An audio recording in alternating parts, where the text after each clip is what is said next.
कह दिया कि इस फल को अपनी पत्नी को खिला देना, तू बालक हो जाएगा।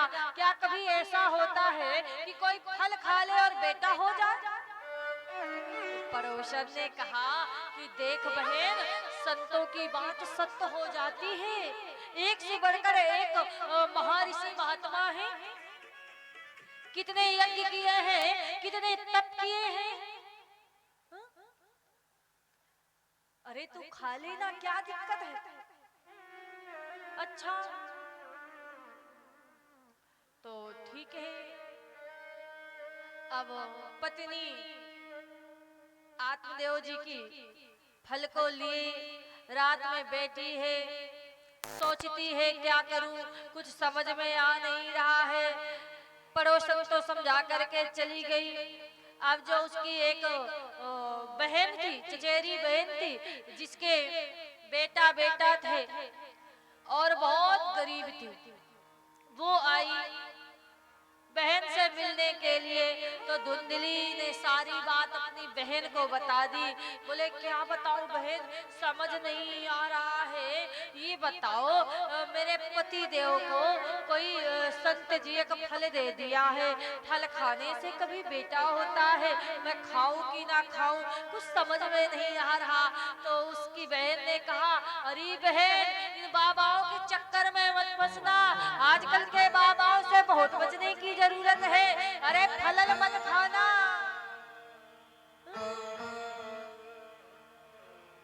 पागल मत बनना।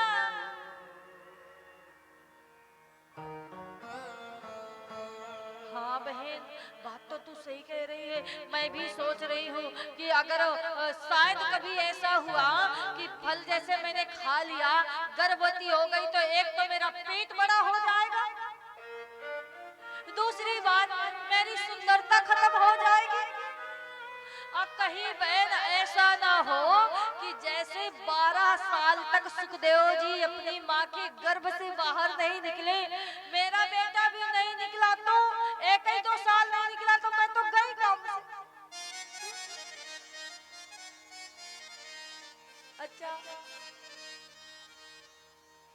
और देख बहन, अगर कभी कोई चोर आ गया चोरी करने के लिए, तो मैं तो गर्भवती हो जाऊंगी, मैं तो भाग नहीं पाऊंगी। तो पड़ोसन ने बताया था कि बहन ऐसा करना कि तुम अपनी नंद को बुलवा लेना काम करने के लिए। तू अपनी बहन से बता रही कि बहन देख तो नंद, आजकल नंदों को तो बुलाना है, बुलाने लायक ही नहीं है। क्यों? अरे नंद तो माँ चुटकी है, कहीं ऐसा ना हो कि सारी जेवर लेके भाग जाए।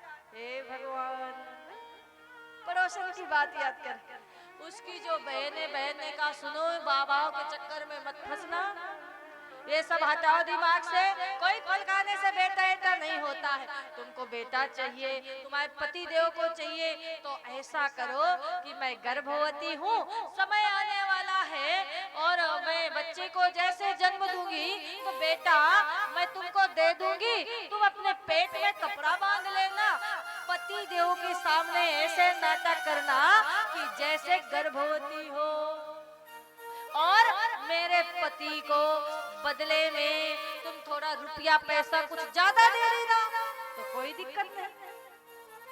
अच्छा वो तो ठीक है, वो तो कर लूंगी, लेकिन इस फल का क्या करूं? बोले ऐसा करो, इस फल को लेकर के गाय को खिला दो, इतने दिन से बंधी है, बाज है, अगर बाबा की बातों में सच्चाई होगी तो ये समझ में आ जाएगा कि बच्चे को जन्म देगी कि नहीं। बोले ये बात तो सही है। अब तो महाराज वो फल को लेकर के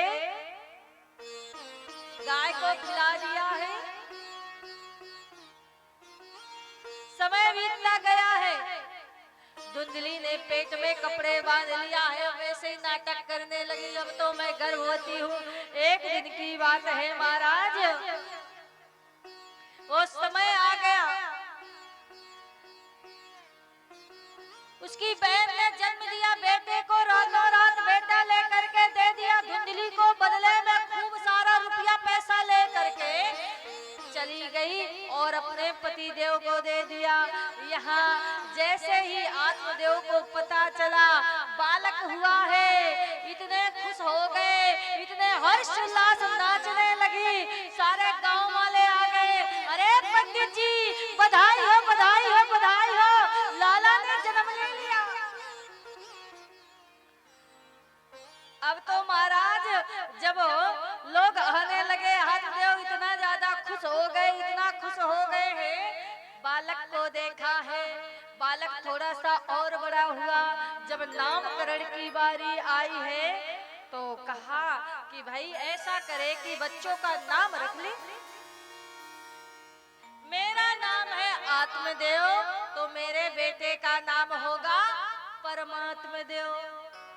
धुंधली ने कहा वाह महाराज, 9 महीने गर्भ में हमने रखा, दर्द हमने सहा, और जब नामकरण की बारी आ गई ना तो आप कह रहे हो कि परमात्मा देव। ना ना,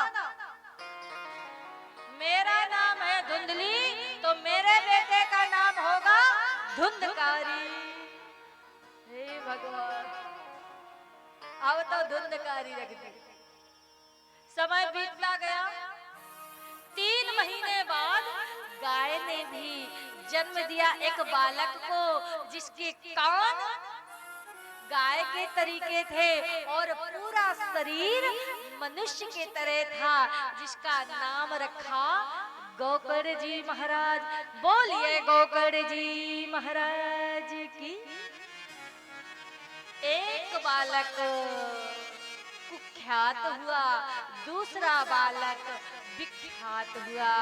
गोकर्ण महाराज वेद वेदांत का पाठ करने लगे, और जो धुंधकारी है वो बच्चों को मारने लगा, कुएं में डालने लगा, चोरी करने लगा, डाका डालने लगा, दुष्ट हो गया।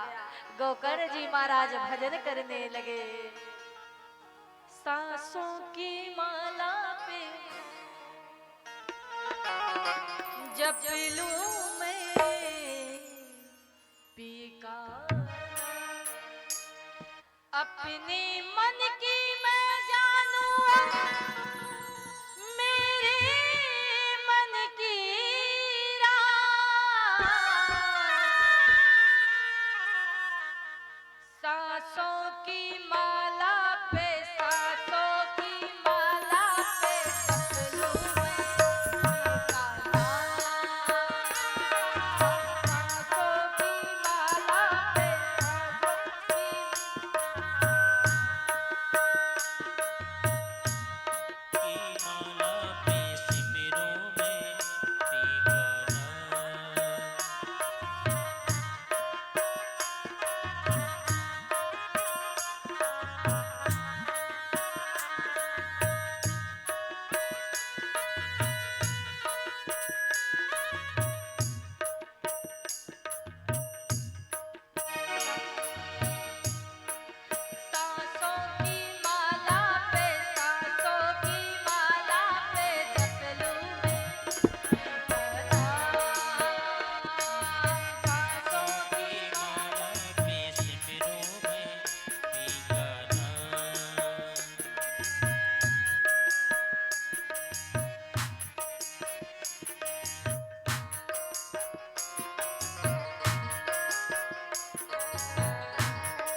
बालक विख्यात हुआ।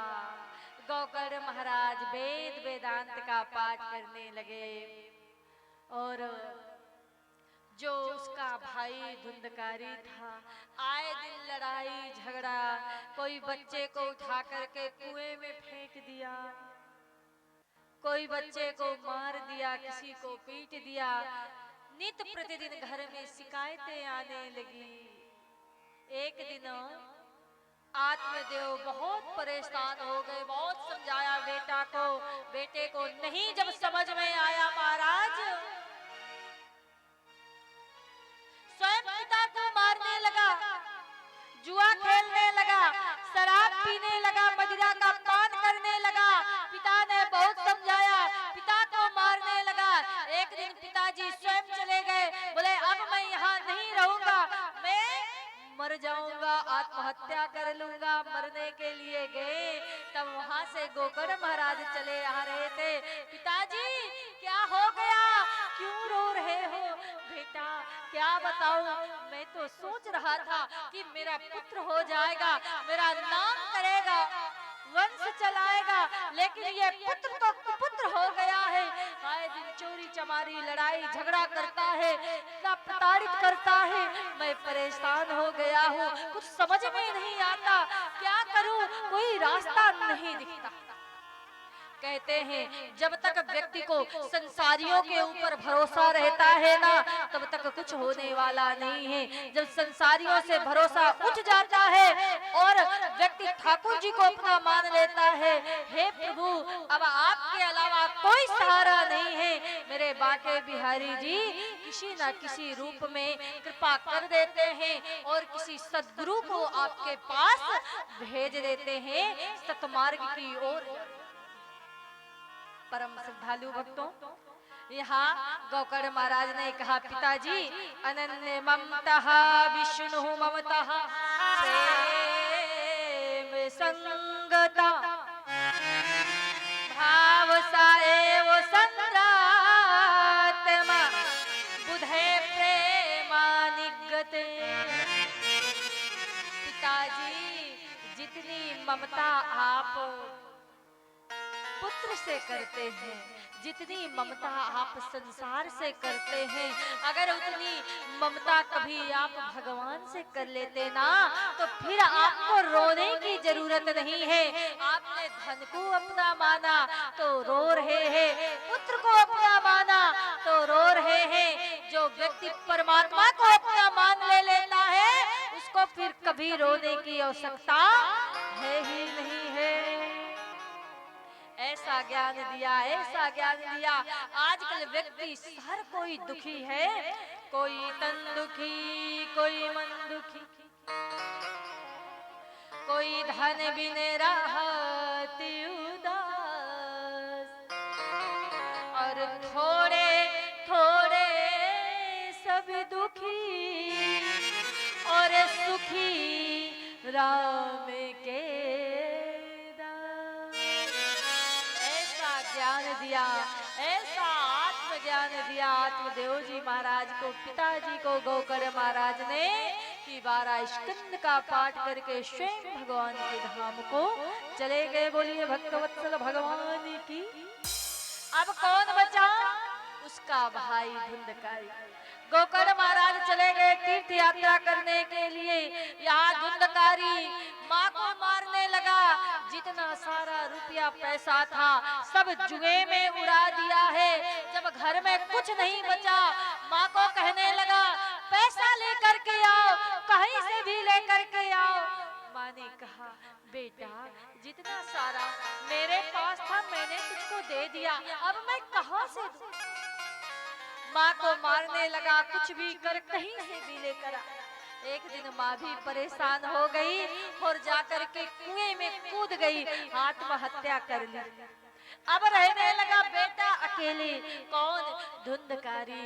जुआ खेलने लगा, घर में मदिरा पीने लगा, 4-4, 6-6 वैश्याओं को बुलाने लगा, नाचने लगी। एक दिन वैश्याओं ने सोचा जितना सारा रुपया पैसा सब लूट लिया और सलाह बनाई कि देखो जब ये बात पता चलेगी राजा को तो इसको इसको सजा तो मिलेगी, इसके साथ साथ हमको भी सजा मिलेगी। ऐसा करे कि अब इसके पास कुछ रह नहीं गया है, इसका तो राम नाम सत्य कर दे। खूब मदिरा पिलाई धुंधकारी, चार पाई में चारों तरफ से बांध दिया, गला दबाने लगी वेश्याओं ने। जब देखा कि यह धुंधकारी नहीं मरा तो महाराज आग के अंगारा लेकर के मुंह में ठूसने लगे और मुंह में ठूस ठूस करके जब धुंधकारी को मार दिया, छोटे छोटे उसके टुकड़े कर दिए, बोरे में भर के गाड़ दिया घर के सामने। जो व्यक्ति ऐसा कर्म करता है, माता पिता का अपमान करता है, साधुओं का अपमान करता है, प्रताड़ित करता है, ब्राह्मणों का अपमान करता है, इसके साथ यही दुर्गति होती है। महाराज जब उसको गाड़ दिया, यहाँ गोकर्ण महाराज को पता चला, गया जी में जाकर के तीनों का पिंडदान कर दिया। रात का समय है, जैसे ही घर पे आया, अंदर प्रवेश किया, उसी समय एक भैंसे का रूप धर के उसका भाई बड़ी जोर से रोने लगा। कभी रोता है, कभी हंसता है, कभी गाता है, कभी नाचता है। तो पूछ लिया गोकर्ण महाराज ने, भैया आप कौन हो? आप अपने असली भेष में आओ। बोले अहम भ्राता त्वादियोऽस्मि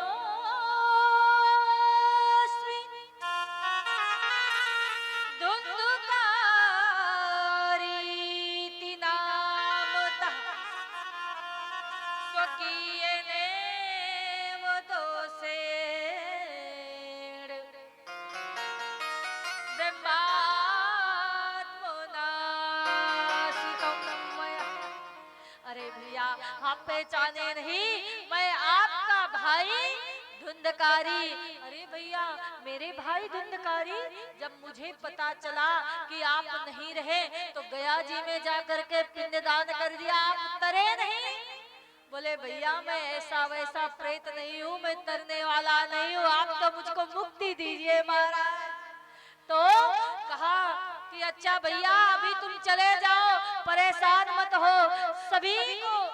सभी संत महात्माओं से पूछा, जब कोई जवाब नहीं दे पाया महाराज, तब लास्ट में शूर भगवान का आवाहन किया है। श्रीमद् भागवतान मुक्ति सप्ताहे वाचनम। सूर्य भगवान का आवाहन किया, बोले श्रीमद् भागवत महापुराण की कथा कराओ। श्रीमद् भागवत महापुराण की कथा होने लगी। एक बांस गड़ा था 7 गांठ का, सारे ऋषि महात्मा दौड़े चले आए, सुंदर सी कथा होने लगी। उसी समय वो धुंधकारी प्रेत योनि में आया है, जगह ढूंढने लगा। जब कहीं जगह नहीं मिली बैठने के लिए, तभी वो उसी बांस के अंदर प्रवेश हो गया। पहले दिन की कथा हुई, पहली गांठ फूट गई। दूसरे दिन की कथा हुई, दूसरी गांठ फूट गई। इस तरह से 7वें दिन की कथा हो गई, 7वीं गांठ फूट गई और धुंधकारी सुंदर से वेश में प्रकट हो गया। बोलिए भक्तवत्सल भगवान की। परम श्रद्धालु भक्तों, यहाँ विमान आ गया लेने के लिए। तब गोकर्ण महाराज ने कहा कि कथा तो सबने सुनी, लेकिन केवल विमान आया है धुंधकारी के लिए, ऐसा क्यों? तो कहा कि कुछ लोग तो टाइम पास करने के लिए आते हैं, जिन्होंने कथा को बड़े ध्यान से सुना है उसको तो विमान आ गया है, लेकिन जो केवल मनोरंजन की दृष्टि से आए हैं, मनोरंजन करने के लिए, मनोभंजन करने के लिए नहीं, तो महाराज वो यही। तब गोकर्ण महाराज ने सबको समझाया और कहा चिंता मत करो, अगली बार फिर कथा होगी, सब भक्त कथा सुनना, सबके लिए विमान आएगा। फिर अगली बार कथा हुई, सब भक्तों ने कथा सुनी, सबके लिए विमान आ गया। बोलिए भक्तवत्सल भगवान की। राम रमैया गाए हरि से लगन लगाए जा, राम ही तारे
बोलिए बाकी बिहारी लाल की। आइए आप सभी भक्त, अब आप यहीं से कथा का विश्राम, यहाँ श्रीमद् भागवत कथा को सुन करके भक्ति ज्ञान वैराग्य का दुख दूर हुआ, धुंधकारी जैसे पापी को भी मुक्ति मिल गई है। वक्ता और श्रोता के लक्षण बताए गए हैं। आइए पंडित जी आरती तैयार कर लें और आप सभी वक्त अपने स्थान पर खड़े हो जाएं। सुंदर सी आरती होगी, इसके बाद आप बहुत सुंदर रासलीला आप सभी देखेंगे, भगवान के अनंत लीलाओं।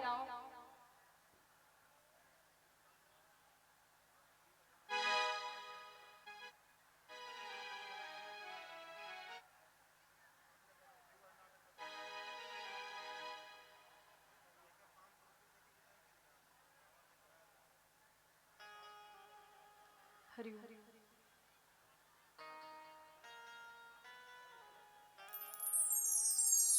और दो लोग आ जाएं आरती के लिए।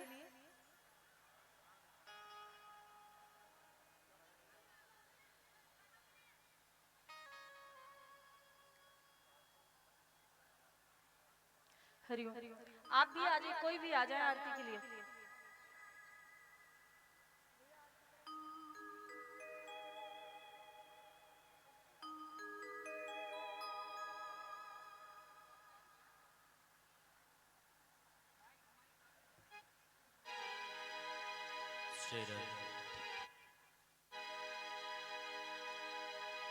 हरि ओम चंद्रमा मनसो जात चतु सूर्यो वजायता सोता द्वायुश्च प्राणश्च मुखाद अग्निरजायत। सभी भक्त खड़े होकर बांके बिहारी की आरती करेंगे। श्री बांके बिहारी तेरी आरती गावो, कुंजी बिहारी तेरी आरती गावो, बांके बिहारी तेरी आरती गावो, नंदी के लाला तेरी आरती गावो, मोरे मुकुट तेरे शीश पे शोभे, मोरे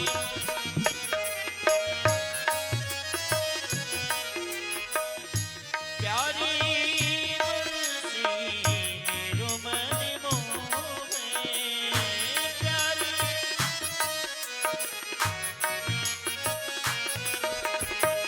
देखी छवि बड़ी भारी बजाओ, बांके बिहारी तेरी आरती गाओ।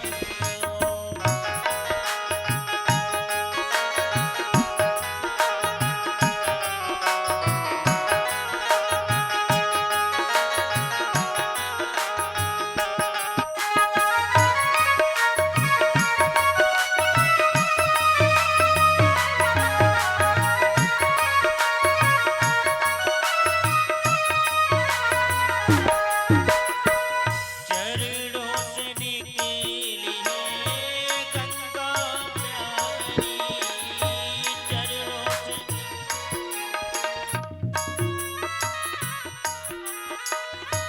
जिसने सारी दुनिया तारी, उन चरणों